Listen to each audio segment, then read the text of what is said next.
guys. Today we are continuing Proverbs. We're going to be doing Proverbs 6 through 10 today. So just 5 chapters a day. I think we're going to go to, I think once we get closer to 31, the final chapter, we're going to need to do 6, but not a big deal. Okay. Chapter 5. Warning. No, we're in 6. Sorry. Warning against folly. Chapter 6. My son, if you have put up security for your neighbor, if you have struck hands in pledge for another, if you have been trapped by what you said, ensnared by the words of your mouth, then do this, my son, to free yourself. Since you have fallen into your neighbor's hands, go and humble yourself. Press your plea with your neighbor. Allow no sleep to your eyes, no slumber to your eyelids. Free yourself like a gazelle from the hand of the hunter, like a bird from the snare of the fowler. Go to the ant, you sluggard. Consider its ways and be wise. It is no commander, no overseer, or ruler. Yet it stores its provisions in summer and gathers its food at harvest. How long will you lie there, you sluggard? When will you get up from your sleep? A little sleep, a little slumber, a little folding of the hands to rest, and poverty will come on you like a bandit, and scarcity like an armed man. A scoundrel and villain who goes about with a corrupt mouth, who winks with his eyes, signals with his feet, and motions with his fingers, who plots evil with deceit in his heart.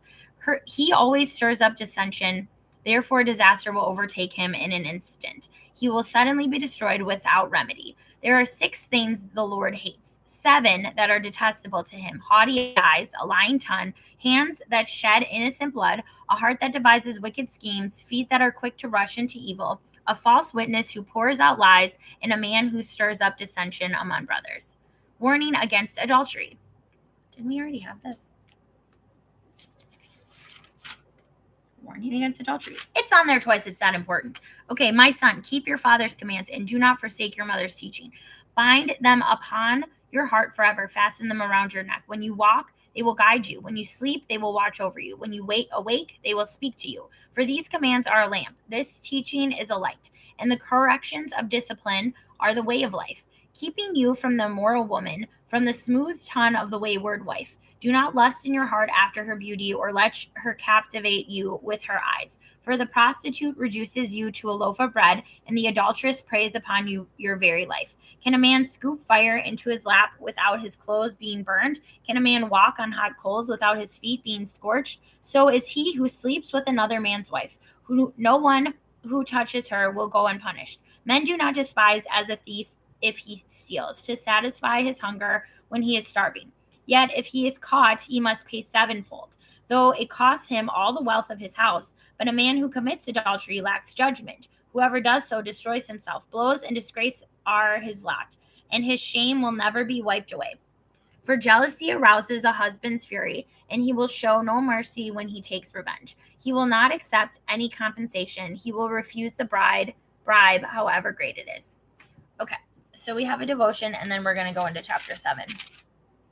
Which is about an adulteress. So there's just God 3 times, guys. 3 times in Proverbs, he says, stop committing adultery. Okay, Proverbs 5, verse 18. Author is Marjorie Holmes.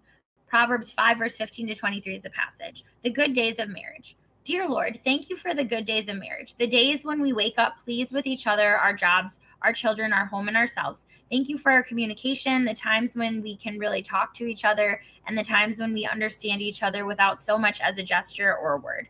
Thank you for our companionship, the times when we can work together at projects we both enjoy, or work in our separate fields, and yet have that sense of sharing that can only come when 2 persons' lives have merged in so many other ways for so long.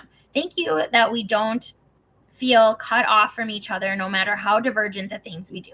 Thank you for our times of privacy, our times of freedom, our relaxed sense of personal trust. Thank you that we don't have to clutch and stifle each other, that we have learned to respect ourselves enough to respect the other's individuality.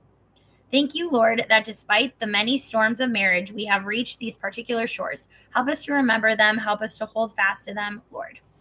Okay. Warning against the adulteress. Chapter 7. My son, keep my words and store up my commands within you. Keep my commands and you will live. Guard my teachings as the apple of your eye. Bind them on your fingers. Write them on the tablet of your heart. Say to wisdom, I really like that. I'm highlighting it.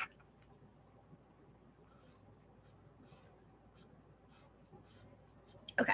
Say to the wisdom, you are my sister. and call understanding your kinsman. They will keep you from the adulteress, from the wayward wife with her seductive words. At the window of my house, I looked out through the lattice. I saw among the simple, I noticed among the young men, a youth who lacked judgment. He was going down the street near her corner, walking along in the direction of her house. At twilight, as the day was fading, as the dark of night set in, then out came a woman to meet him, dressed like a prostitute and with crafty intent. She is loud and defiant. Her feet never stay at home. Now in the street, now in the squares, at every corner she lurks. She took hold of him and kissed him, and with a brazen face she said, I have fellowship offerings at home. Today I fulfilled my vows, so I came out to meet you.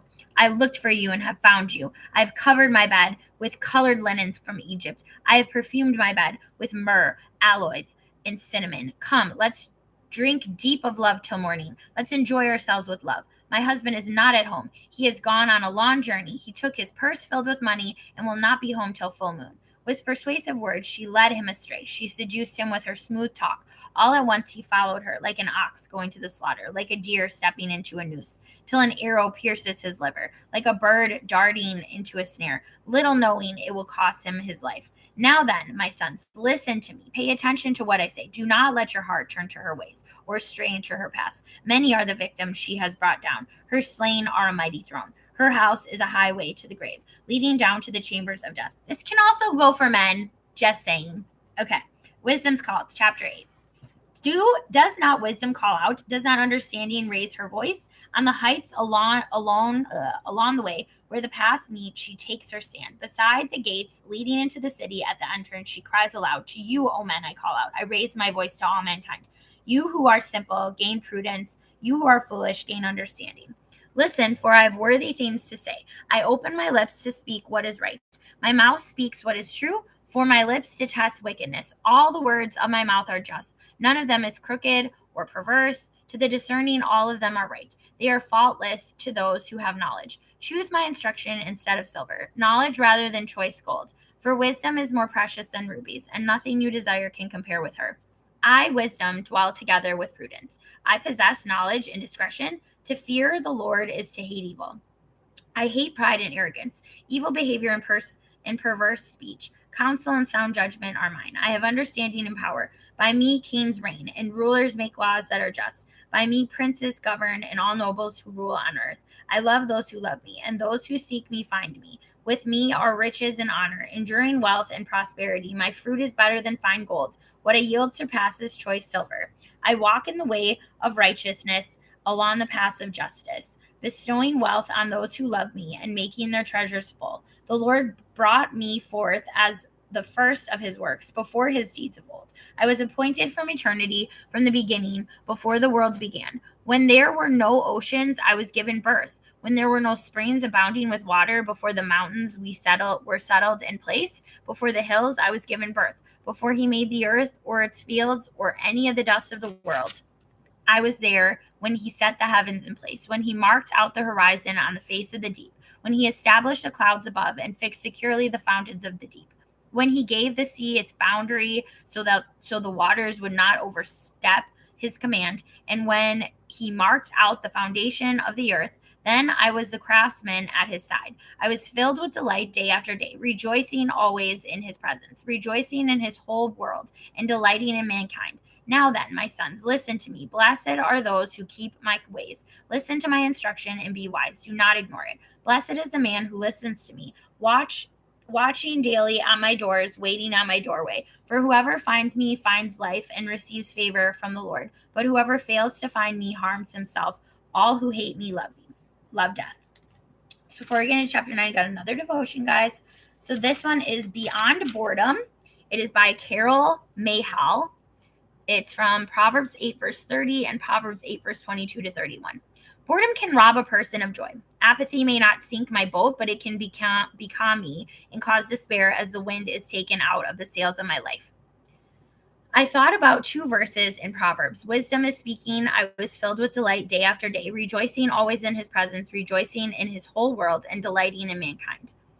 Because Christ lives in us, these verses are ours. We can be filled with delight day after day. Let's emphasize that. We can be filled with delight day after day. And those things that can and will delight us have nothing to do with position or ministry or fascinating things to do. We can have delight in the dull, monotonous months, in the routine, mundane days, in the lean, hungry years. Three things will bring rejoicing to our souls: God's very presence, his world around us, and people. God's promise to be present with us always can bring us comfort and delight. So can the complexity and variety of his creation. A flower, the misty rain, the billowing clouds. Sometimes we may have to look hard into some of the people we encounter, but as we ask, God will help us. But as we ask, God will help us delight in them too.